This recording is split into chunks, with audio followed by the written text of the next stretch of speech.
क्या आप लोगों को पता है आपके लाइफ की वैल्यू या फिर आपका स्टेटस क्या है इस लाइफ में या फिर इस धरती पर ये जिंदगी आपको मिला है, इसमें आपका क्या वैल्यू है या फिर क्या रोल है।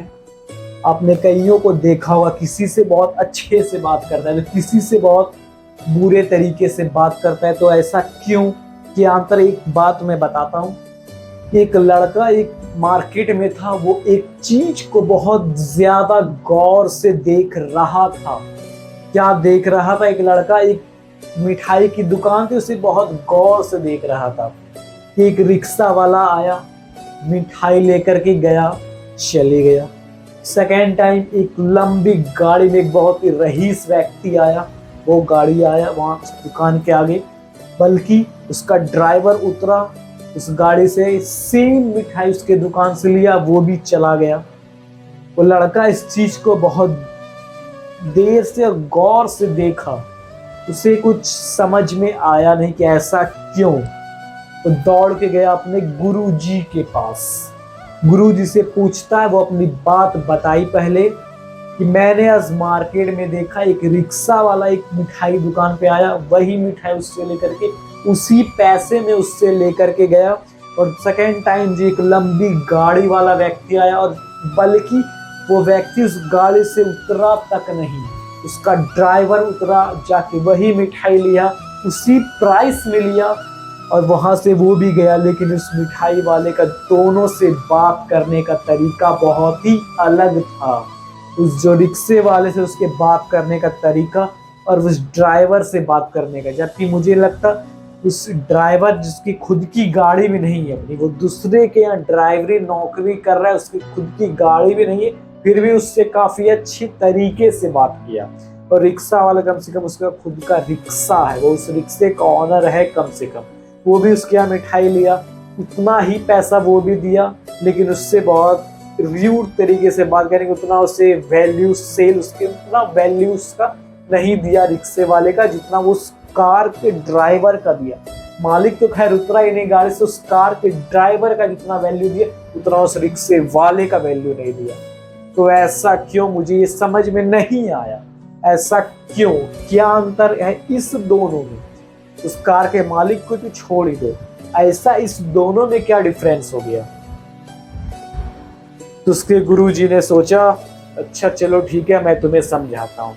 उसे एक पत्थर उठा करके दे दिया उसके हाथ में, बोला ये पत्थर ले जाओ, इस पत्थर को तुम बाजार में से तुम्हें बेच कर आना है। इस पत्थर को, वो उस पत्थर को लेकर के बाजार जाता। उससे एक बात और गुरुजी ने बता दी कि अगर तुम इसे बेचना है और अगर इसका दाम तुमसे कोई पूछे तो अपने मुंह से कुछ नहीं बोलना है, बस तुम्हें सिर्फ अपनी 2 उंगलियां इस तरह से दिखा देनी है। प्राइस किसी को मुंह से नहीं बताना है, जो इसका प्राइस पूछे बस अपने हाथों से 2 उंगलियां दिखा देना, वो समझ जाएगा इसका प्राइस। वो गया मार्केट, थोड़ी देर इंतजार करने के बाद एक व्यक्ति आया उसके पास, उस पत्थर का दाम पूछा तो वो लड़का बिल्कुल उसी तरह अपने मुंह से कुछ नहीं बोला, उससे 2 उंगलियां अपनी दिखा दी। तो वो व्यक्ति खुद बोला 20 रुपए। इस पत्थर के वैसे तो ज्यादा नहीं है, लेकिन कम भी नहीं, चलो ठीक है, एवरेज प्राइस है तुम्हारा, तो मैं इसे 20 रुपए में लेने के लिए तैयार हूँ, लेकिन फिलहाल मेरे पास 10 रुपए बचे हैं, तो तुम कल अगर फिर से आओगे तो मैं तुमसे ये खरीद लूंगा। वो लड़का दौड़ के अपने गुरुजी के पास गया और वो अपनी ये बात बता दी कि इस पत्थर को एक व्यक्ति ने 20 रुपए में खरीदने के लिए तैयार हो गया। उसके गुरुजी ने कहा, अब ये पत्थर को, इसी पत्थर को तुम्हें एक म्यूजियम में लेके जाना है। तो उसी पत्थर को वो लड़का एक म्यूजियम में लेकर के गया और उससे बोला था सेम चीज तुम्हें वहां पर भी करनी है। वो म्यूजियम में लेकर के जाता है, वो म्यूजियम में भी उसे सेल करने, बेचने गया था। तो बहुत देर बाद वहां भी एक व्यक्ति आया, उसमें उस पत्थर का दाम मुझे सोचा म्यूजियम में है, हो सकता है कोई यूनिक ओल्ड स्टोन होगा ये, उसका वो व्यक्ति दाम पूछता है। तो वो लड़का बिल्कुल उसी तरह मुंह से कुछ नहीं बोलता है, बस अपनी 2 उंगलियां इस तरह से दिखा देता है। वो व्यक्ति भी खुद बोलता है कि 20,000। ऐसी क्या खास बात है इस पत्थर में 20,000? हो सकता है ये बहुत पुराना हो, हिस्टोरिकल स्टोन हो सकता है कोई इसका हो इतिहास। वैसे अच्छा चलो ठीक है, मैं तुम्हें इसे 20,000 में लेने के लिए तैयार हूँ। वो तैयार हो गया। वो लड़का दौड़ के गुरुजी के पास अपने फिर से आया और वो बात बता दी कि इससे अब 20,000 में लेने के लिए कोई तैयार है। गुरुजी ने कहा तुम्हें एक अंतिम लास्ट बार एक और जगह जाना है। बोला इसे लेकर के एक जौहरी के दुकान पर जाओ और सेम चीज तुम्हें वहां भी करनी है, मुंह से कुछ नहीं बोलना है, बस 2 उंगलियां दिखानी है। तो लड़का अंतिम बार उस पत्थर को जौहरी के दुकान पर लेकर आया। बहुत देर के बाद एक बहुत ही रिच, बहुत ही अमीर व्यक्ति उस दुकान पर आया। तो ये पत्थर बेच रहे हो? मुंडी इस तरह से हिलाया, पूछा क्या प्राइस है इसका? पलका कुछ नहीं बोला, बस 2 उंगलियां आपने दिखा दी इस तरह से। तो वो बोला व्यक्ति खुद से कि 2 लाख। इस पत्थर का कोई खास बात जो 2 लाख? वो लड़का कुछ बोला नहीं, बस 2 उंगलियां इस तरह से दिखाया। वो बोला अच्छा हो सकता है कोई बात हो या फिर कुछ वैसा रत्न वाला पत्थर हो। बोला अच्छा चलो ठीक है, हम इसे 2 लाख में ले लेंगे। वो लड़का अचंभित हो गया, इसे 2 लाख में लेने के लिए। तो वो फिर से दौड़ के अपने गुरुजी के पास गया और बोला इसे एक जौहरी के दुकान पे 2 लाख में कोई इसे लेने के लिए तैयार हो गया। तब गुरुजी ने उससे पूछा पहले क्या यहां पर तुम्हें कुछ समझ में आया? ये पत्थर सेम था, यही पत्थर तुम मार्केट लेकर के गए, म्यूजियम लेकर के गए और जौहरी के दुकान पर भी लेकर के गए। पत्थर तो सेम था, बस इसका जगह अलग था। वहां तुम्हें 20 मिले मार्केट में, म्यूजियम में 20,000 मिले और जौहरी के दुकान पर 2 लाख मिले। तो इसे तुम्हें समझ में क्या आया?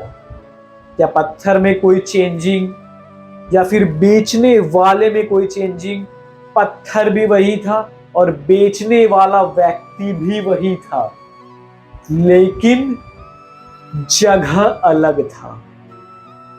तो मेन बात क्या है, हमारी लाइफ के साथ भी यही चीज है, जगह, प्लेस।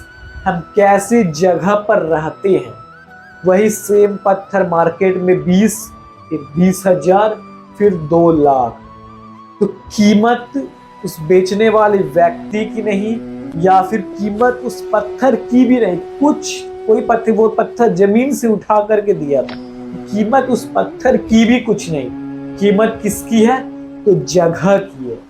जैसे जगह पर जाओगे वैसे तुम हो जाओगे। अब बात आता है इससे हमारी लाइफ की वैल्यू का क्या कनेक्शन है। तो बहुत बड़ा कनेक्शन है कि हमें लाइफ में वैल्यू मिलती नहीं है, हमें अपना वैल्यू बनाना पड़ता है। वैल्यू बनाना कैसे पड़ता है? सही जगह को चुन करके वैल्यू अपना बनाना पड़ता है। जगह हम लोगों पर डिपेंड करता है कि हम जगह अपना कैसा चुने, अपने लाइफ को किस ओर लेकर के जा सकते हैं, हमारा कल का फ्यूचर क्या होगा, ये हमारे पे डिपेंड करता है। ये हमारे हाथों में है, बस हमको जगह बदलना होगा उस पत्थर की तरफ। जैसे उस पत्थर का जगह बदलते गया उसकी वैल्यू बढ़ते गई। सही बात है, उस पत्थर का जैसे जैसे जगह बदला उसकी कीमत, उसकी वैल्यू बढ़ते गई। उसी तरह हम लोग अपने आप को जिस जगह पर रखेंगे, जैसा बनाएंगे, हमारी वैल्यू वैसी ही होगी। वो रिक्शा वाला था, वो रिक्शा चला रहा था इसलिए उसकी वैल्यू कुछ नहीं मानी गई, लेकिन वो ड्राइवर था, कोई मालिक भी नहीं था, लेकिन फिर भी वो मालिक के साथ था ना। वो देख रहा था लंबी गाड़ी, ड्राइवर है तो बहुत बड़े ऑनर, बहुत बड़े बिजनेसमैन का वो ड्राइवर है यानी। तो जगह, यही है जगह का प्रभाव कि हम अपने आप को जैसे जगह पर डालेंगे, जैसा ढालेंगे, हमारी वैल्यू वैसी होगी। ये हमारे पास, हमारे हाथों में है कि हम अपनी वैल्यू, अपने लाइफ को किस ओर लेकर के जा सकते हैं। किस्मत को दोष देने वाली कोई बात नहीं, अपना जगह बदल देंगे, हमारी वैल्यू बदल जाएगी। बस यही एक छोटी सी कहानी सी बहुत बड़ी सीख मिलती है। जगह बदल दो, वैल्यू बदल जाएगा। वही सेम पत्थर को मूर्ति का आकार देकर के मंदिर में रख दो, उसकी पूजा स्टार्ट हो जाएगी, वो अमूल्य हो जाएगी, फिर से अनमोल वो मूर्ति हो जाएगी। क्या वही सेम पत्थर जिसे 2 लाख तक तो मिला, तो उसी को मूर्ति के रूप में बना दो और मंदिर में रख दो, तो उस पत्थर की पूजा स्टार्ट हो जाएगी। क्यों? क्योंकि वो अब मंदिर में चले गया, उसका जगह परिवर्तन।